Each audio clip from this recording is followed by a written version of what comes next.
Number 17 देखिएगा, 2 important cognitive development milestones of sensory motor stage of Piaget's theory of cognitive development. यानी आपको 2 महत्वपूर्ण संज्ञानात्मक विकास के माइलस्टोन्स, जिनको आप डेवलपमेंटल टास्क भी कहते हो ना, तो ऐसे कॉग्निटिव टास्क हैं। हर एक थियरी में कुछ टास्क हो सकते हैं। तो जो सोशल एक्सपेक्टेशंस होती हैं विकास की प्रक्रिया में, उनको डेवलपमेंटल माइलस्टोन्स या डेवलपमेंटल टास्क कहते हैं। कि आपसे एक्सपेक्टेशन है कि आप 18 साल के हो गए हो तो खुद से खाना तो खा ही लोगे, है ना, या 25 साल के हो गए तो अब तो शादी करो, करियर की चिंता करो, 18 साल के हो गए तो देखो आइडेंटिटी किस फील्ड में जाना है, क्या करना है। अलग अलग स्टेज पे अलग अलग समाज की अपेक्षाएं आपसे होती हैं, उनको हम डेवलपमेंटल माइलस्टोन या डेवलपमेंटल टास्क कहते हैं। कि हर एक स्टेज पे सोशल एक्सपेक्टेशन है आपसे, वो टास्क है। कि इस उम्र में तो स्कूल जाओगे, होमवर्क खुद से करोगे, है ना, ये तो पढ़ाई लिखाई की उम्र है, कहाँ प्यार मोहब्बत में पड़ गए हो। तो सोशल एक्सपेक्टेशंस हैं आपकी समाज से, ठीक है ना, आपकी समाज से नहीं, समाज की आपसे। लेकिन यहाँ पे पूछा जा रहा है पियाजे की थियरी के अकॉर्डिंग, क्योंकि पियाजे की थियरी में भी स्टेजेस हैं, जैसे डेवलपमेंट में स्टेज होती हैं और उस स्टेज से एक्सपेक्टेशन है समाज की आपसे, कि ये जो पहली स्टेज है सेंसरी मोटर, भाई 4 स्टेजेस का शॉर्ट फॉर्म आपको बताया हुआ है ना, SPCF, sensory motor, pre operational, concrete operational और फॉर्मल ऑपरेशनल। तो सेंसरी मोटर ऑपरेशनल जो कि जन्म से 2 वर्ष तक होती है, इसमें कौन सा माइलस्टोन है जो अचीव हो जाना चाहिए बच्चे का? एनिमिज्म एंड ट्रांसफॉर्मेशन, यानी जीववाद, निर्जीव चीज को भी सजीव समझता है बच्चा। कि इस पेन से चोट लग गई तो वो कहेगा, सलमान भाई कह रहा है कोई, कि इस पेन ने या इस टेबल ने मुझे मारा है। ये एनिमिज्म है कि उसको निर्जीव चीज भी सजीव लग रही है। कि बहुत तेज बारिश आई है तो भगवान जी रो रहे हैं, उनको बुरा लगा है ना, तो ये एनिमिज्म है कि उसको निर्जीव चीज में भी सजीव नजर आ रहा है, यानी लिविंग को, नॉन लिविंग को लिविंग समझता है। क्लासिफिकेशन एंड सीरिएशन, यानी जो वर्गीकरण और क्रमबद्धता है, क्लासिफाई करना, ये 7 से 11 में आएगा। एनिमिज्म 2 से 7 में आएगा। Object permanence and deferred imitation, ये है जन्म से 2 वर्ष की बात। कितने लोग सही जवाब दे रहे हैं? 54% लोग, बाकी 46% लोग गलत दे रहे हैं जवाब। Reversibility of thought and hypothetico deductive reasoning, ये तो 11 साल एब्स्ट्रैक्ट फॉर्मल ऑपरेशन में आएगा, 11+ ईयर्स में। अमूर्त चिंतन, देखिए ऑब्जेक्ट परमानेंस, ये मैं बहुत बार बताती हूँ कि ये एकमात्र ऐसी स्टेज है, सेंसरी मोटर स्टेज, जन्म से 2 वर्ष में, जहां ऑब्जेक्ट परमानेंस की कमी भी होती है और यहीं पे एंड तक इस स्टेज के आते आते अचीव भी हो जाता है ऑब्जेक्ट परमानेंस, यानी वस्तु स्थायित्व, है ना। संवेदी परक अवस्था कहते हैं हिंदी में, वस्तु स्थायित्व और स्थगित अनुसरण या डेफर्ड इमिटेशन। कितनी बार आपको एग्जाम्पल हमने ये डिस्कस किया है, प्रीवियस कोई भी सेशन देखा होगा या पढ़ेंगे। ऑब्जेक्ट परमानेंस क्या है? Out of sight out of mind नहीं होता यहाँ पे, मतलब ऑब्जेक्ट परमानेंट हो गया बच्चे के दिमाग में। अगर आप कोई खिलौना छिपा भी देंगे तो भी वो उसको मांगेगा, इसका मतलब ऑब्जेक्ट परमानेंस आ गई, बच्चे की मेमोरी विकसित हो गई है, उसकी याददाश्त अब विकसित हो गई, अब वो मांग रहा है वो खिलौना। तो जन्म से 2 वर्ष के अंत तक आते आते 1 साल 8 से 12 महीने में, कई बार 9 से 12 महीने में, तो इस स्टेज की towards the end of this stage तो आपकी ऑब्जेक्ट परमानेंस आ जाती है। शुरुआत में जब वो 6 महीने का है तब नहीं आएगी। अगर आपने कोई चीज छिपा दी थोड़ी देर में भूल जाएगा वो। आप देखते हैं बच्चे खेल खेलते हैं, मम्मी या पापा ऐसे हाथ लगा के और फिर ता करते हैं, वो खुश हो जाता है एकदम देख के, अरे तो उसको लगता है ऑब्जेक्ट परमानेंट नहीं है। जैसे ही हाथ लगाया तो उसको लगता है पापा गए या मम्मी गई, जैसे हटाया तो वो खुश हो जाता है। तो ऑब्जेक्ट परमानेंट नहीं हुआ अब तक दिमाग में, है ना, कि जो आंखों के सामने वही है, आंखों के सामने नहीं है तो नहीं एग्जिस्ट करता। लेकिन जैसे जैसे ये वो चीजों के लिए रोएगा या ढूंढेगा तो वो ऑब्जेक्ट परमानेंट हो गया, कि उसके खिलौना छिपा दिया फिर भी ढूंढ रहा है तो ऑब्जेक्ट परमानेंस आ गई है। डेफर्ड इमिटेशन क्या है? उसने पापा को या मम्मी को दाढ़ी बनाते हुए देखा, मतलब मम्मी को तो शायद नहीं देखेगा, वो तो सैलून में जाके बनवाएंगी, तो वो क्या है कि वो सेम रिपीट कर रहा है। फिर एक दिन उसने मम्मी को काजल लगाते हुए देखा मान लीजिए, तो और लिपस्टिक लगाते हुए देखा, फिर अगली बार आएंगे वो घर पे, तो अब उस समय उसने कुछ नहीं किया। किसी और दिन अचानक से उसने क्या किया, होठों पे लगाया काजल और आंखों पे लगाई लिपस्टिक। आप सोचो कितना सुंदर लग रहा होगा। डेफर्ड इमिटेशन का उदाहरण है, यानी इमिटेशन होता है नकल करना, वो तुरंत नकल नहीं कर रहा। डेफर्ड यानी उसने डेफर कर दिया, बाद के लिए, विलंबित, बाद में नकल करके दिखा रहा है, या बाद में उसने उस चीज को कॉपी किया किसी और दिन। ये भी इसी स्टेज में आ जाता है, जन्म से 2 वर्ष के अंत तक आ जाता है। तो ये 2 चीजें जो अचीव हो जाते हैं, ये दोनों माइलस्टोन इसी स्टेज में। ऑब्जेक्ट परमानेंस की कमी इसी स्टेज की शुरुआत में और बाद में अचीव भी हो जाता है इस स्टेज के एंड तक। Children are born unruly and need to be socialised, यानी अनियंत्रित पैदा होते हैं बच्चे और उनको सामाजिक होने की आवश्यकता है। सेकंड ऑप्शन है come into this world with genetic codes that determine their destiny. ये डेस्टिनी वेस्टिनी वाले जो ऑप्शन है इन्हें पहले ही हटा दिया करो। Are greatly influenced by the social cultural context they grow up, बिल्कुल सही है। कॉन्टेक्चुअल होता है डेवलपमेंट, यानी जिस समाज और संस्कृति में आप हैं, विकास की प्रक्रिया पर प्रभाव समाज और संस्कृति का पड़ता है। फोर्थ ऑप्शन है come into this world as tabula rasa और ब्लैंक स्लेट। ये व्यवहारवादी कथन है, जॉन लॉक नाम के व्यक्ति थे, उन्होंने दिया था। नॉर्मल केस में हम आज के समय में इसको नहीं मानते हैं कि बच्चा जो है खाली तख्ती है, कोरा कागज है, कुछ भी लिख दो, कुछ भी बना दो। हम तो पियाजे और वाइगोत्स्की को मानते हैं, जो रचनावादी हैं, जो कहते हैं बच्चा खाली तख्ती नहीं, अपने अनुभव से ज्ञान का सृजन करने की क्षमता रखता है, यानी नॉलेज को कंस्ट्रक्ट करने की क्षमता रखता है।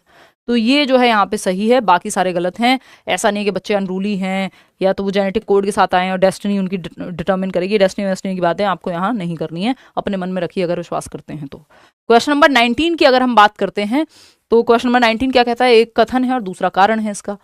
Scaffolding provided by the teachers hinders the learning process of children. यानी टीचर्स जो अस्थायी मदद देते हैं, आलम्बन देते हैं, पाड़ देते हैं, हिंट देते हैं, टेम्परेरी हेल्प देते हैं, वो बाधा बनती हैं सीखने में। ये एकदम खराब बात है, वाहियात बात है, इसका कोई भी सेंस नहीं है, ये इसमें लॉजिक ही नहीं है, गलत है। स्कैफोल्डिंग तो हेल्प करती है सीखने में। रीजन क्या है? लेव Vygotsky proposed that children learn independently bye acting upon and manipulating the environment. ये पियाजे कहते हैं, ना कि वाइगोत्स्की। वो समाज की, सोसाइटी की, कल्चर की बात करेंगे, सिर्फ एनवायरमेंट की बात पियाजे करेंगे कि एनवायरमेंट में एक्टिविटी करके बच्चा सीख रहा है, जबकि वाइगोत्स्की कहेंगे समाज में, संस्कृति में इंटरेक्ट करके सीख रहा है। बात सेम ही रहेगी, बस ये बदल जाएगा, है ना। इंडिपेंडेंटली सीखेंगे लेकिन वो ग्रुप में कोऑपरेट करके सोसाइटी के साथ। तो ये पियाजे का कथन है, ना कि वाइगोत्स्की का। तो ये भी गलत, तो दोनों फॉल्स हो गए, जो कि सेकंड ऑप्शन आप लोग 75% लोग दे भी रहे हैं सही जवाब, है ना। Both A and are false. अब आपको थोड़े थोड़े मुश्किल क्वेश्चंस भी कराए जा सकते हैं, आप लोग सही जवाब दे दे रहे हैं। क्वेश्चन नंबर 20 देखिएगा, which of the following correctly describes extrinsic motivation. यानी निम्न में से कौन सा बाह्य अभिप्रेरणा का सही वर्णन करता है? एक है इंटरनल मोटिवेशन, जिसका कारण अंदर है आपकी मोटिवेशन का, आपको मजा आता है कोई काम करके, आपको सीखने में इंटरेस्ट है, क्यूरियोसिटी है, जिज्ञासा है, जॉय ऑफ लर्निंग है, उसके लिए आप मोटिवेटेड हैं, इसलिए आप पढ़ते हैं या इसीलिए आप कोई काम करते हैं। दूसरा है बाहरी रीजन, कि आपको नौकरी चाहिए, आपको रिवॉर्ड चाहिए, आपको मम्मी पापा से कोई अवार्ड चाहिए। आज अभिषेक कह रहे थे ऑफलाइन क्लास में उनको शादी करनी है, उनकी गर्लफ्रेंड की तो जॉब लग गई है, उनकी नहीं लगी है, तो वो एक्सटर्नल मोटिवेशन है उनका तैयारी करने का, कि मैम शादी करनी है, नौकरी तो लेके रहूंगा इस बार चाहे कुछ हो जाए, ठीक। तो ये क्या है? एक्सटर्नल मोटिवेशन है, यानी पढ़ रहे हैं, वो एफर्ट कर रहे हैं, मोटिवेटेड हैं, बट रीजन बाहर है। दोनों कई बार इंटर रिलेटेड होते हैं, इंटरमिंगल हो जाते हैं, कि शुरुआत तो होती है ठुकरा के मेरा प्यार मेरा इंतकाम देखेगी, और बाद में वो काम बहुत पसंद आने लगता है, या वो जॉब हो सकता है आपको बहुत पसंद आने लगे, आपका जो इंटरनल मोटिवेशन है वो उसमें जागृत हो जाए। तो दोनों चीजें, या कई बार वो रीजन से तो शुरू हुआ, बाहर से कि लड़की ने छोड़ दिया इसलिए आईएएस बनेंगे, और बाद में आपको उसमें मजा आने लग गया, है ना। शुरू मजबूरी में किए थे, फिर समझ रहे हो आप। तो ये एक्सटर्नल और इंटरनल जो है इंटर रिलेटेड है, इंटरडिपेंडेंट है। कई बार ऐसा नहीं है कि बिल्कुल म्यूचुअली एक्सक्लूसिव है, दोनों का एक दूसरे से कोई वास्ता नहीं है, ये भी पूछा हुआ है। तो एक्सट्रिंसिक मोटिवेशन जब हम बात कर रहे हैं तो कौन सा एक कथन है जो सही से इसको डिस्क्राइब करेगा? तो पहला है motivation that comes from environmental consequences. हाँ, बाहर ही है ना ये, तो एक्सटर्नल होगा इसका locus of control. Motivation that comes from a sense of personal satisfaction, ये इंटरनल मोटिवेशन है कि आपको अच्छा लगता है कोई काम करके, जैसे मुझे पढ़ा के अच्छा लगता है तो इंटरनल मोटिवेशन है। आपको पढ़ के अच्छा लगता है, आपका भला होगा इसलिए मैं पढ़ा रही हूं, तो ये एक्सटर्नल है, लेकिन पर्सनल सेटिस्फेक्शन भी इसमें शामिल है। Motivation that comes from personal enjoyment of the task, आपको गिटार बजाना पसंद है इसलिए आप, कोई गाना सुनना पसंद है ऐसा थोड़ी कुछ मिल रहा है आपको वो गाना सुन के, या मुझे ड्राइविंग पसंद है तो ऐसा थोड़ी कि कुछ कोई मुझे मिलेगा, उबर थोड़ी चलाती हूँ लेकिन मुझे शौक है, ठीक है ना। तो उसमें कुछ मिल नहीं रहा, पेट्रोल और जल रहा है, लेकिन पर्सनल सेटिस्फेक्शन है, पर्सनल एंजॉयमेंट है उस टास्क को लेकर के, इंट्रिंसिक मोटिवेशन है।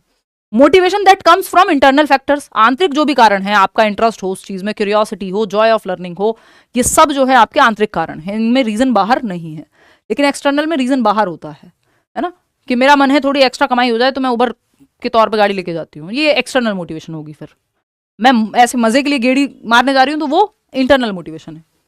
तो ये एक्सट्रिंसिक मोटिवेशन का एकमात्र उदाहरण यहाँ फर्स्ट ऑप्शन ही है। ठीक है जी, आगे बढ़ेंगे। कोर्स लेना है, करियर विल ऐप डाउनलोड कर लो भाई। कई लोग तो मैंने यही नहीं पता लग पाता, वाह। क्वेश्चन नंबर 21 देखिएगा। According to Jean Piaget, a child who is unable to understand the logic behind simple mathematical reversals such as 3 + 5 = 8, 3 + 5 को जोड़ते हैं तो 8 बनता है, और 8 में से 5 अगर हम घटा देते हैं तो 3 बचता है। It is because of what thinking? बताइए, इसके पीछे का तर्क समझने में बच्चा असमर्थ है, किस वजह से असमर्थ है, और कौन सी स्टेज का बच्चा है ये भी बताओ मुझे। एनिमिस्टिक थिंकिंग, एनिमिस्टिक थिंकिंग होता है वो नॉन लिविंग को लिविंग समझता है, उसको लगता है कि वही जो बारिश वाला एग्जांपल मैंने दिया, कि अगर बारिश बहुत तेज हो रही है यानी दुख हुआ है भगवान को किसी चीज का, है ना। तो ऐसा तो नहीं होता। इररिवर्सिबिलिटी, यानी वो रिवर्स नहीं कर पा रहा दिमाग में कि 3 + 5 जब 8 है, तो 8 में से अगर 5 जाएगा तो 3 ही तो बचेगा, तो उसके दिमाग में रिवर्स नहीं हो पा रही चीजें, उल्टा नहीं करके देख पा रहा। ये बात तो सही है, 2 से 7 वर्ष का बच्चा है प्री ऑपरेशनल का। ईगोसेंट्रिज्म होता है वो सेल्फ सेंटर्ड है या खुद को ही सेंटर में रखता है, बाकी पहलू नहीं देख पा रहा किसी चीज की, वो भी बात यहाँ पे नहीं है। परसेप्चुअल सेंट्रेशन, यानी परसीव किया है उसने, वो सेंटर्ड है किसी एक एस्पेक्ट पे ही। देखो ये, क्योंकि रिवर्सिबिलिटी यहाँ ऑप्शन में है तो हम उसके साथ जाएंगे क्योंकि वो ज्यादा सेंसिबल है इस बात को समझने के लिए, क्योंकि वो रिवर्स नहीं कर पा रहा बच्चा कि 2 + 5 जो है 7 होते हैं और 7 - 5 2 बचते हैं, ये रिवर्स करने में उसको दिक्कत है। वो थॉट में रिवर्स नहीं कर पा रहा। घर से स्कूल का रास्ता और स्कूल से घर का रास्ता, तो स्कूल घर से स्कूल का रास्ता तो याद रहता है, स्कूल से घर का रास्ता याद नहीं है, वापस जाने का रास्ता याद नहीं है, तो ये रिवर्सिबिलिटी है, रिवर्स नहीं कर पा रहा। देखिए परसेप्चुअल सेंट्रेशन भी इसी स्टेज में होता है, लेकिन सेंट्रेशन होता है, मान लो वो कोई एक बॉटल है ना, या ये फोन है फॉर दैट मैटर, तो इस फोन का रंग ही देख रहा है, वो ये नहीं देख रहा शेप क्या है, वजन कितना है ना, तो वो ये नहीं देख पा रहा, या फीचर्स क्या है, उसको सिर्फ शेप अच्छी लग रही है या कलर अच्छा लग रहा है, पिंक वाला चाहिए, तो मतलब सेंटर्ड है, एक ही पहलू पे फोकस है, किसी चीज की शेप नहीं देख रहा है या साइज नहीं देख रहा, बस किसी एक ही एस्पेक्ट पे फोकस है, वो एक अलग चीज है, वो यहाँ पे नहीं आएगा। तो ये रिवर्सिबिलिटी है, सेकेंड ऑप्शन, जो कि होपफुली आप में से कई लोगों ने दिया भी होगा जवाब। इसका डेटा बता दो।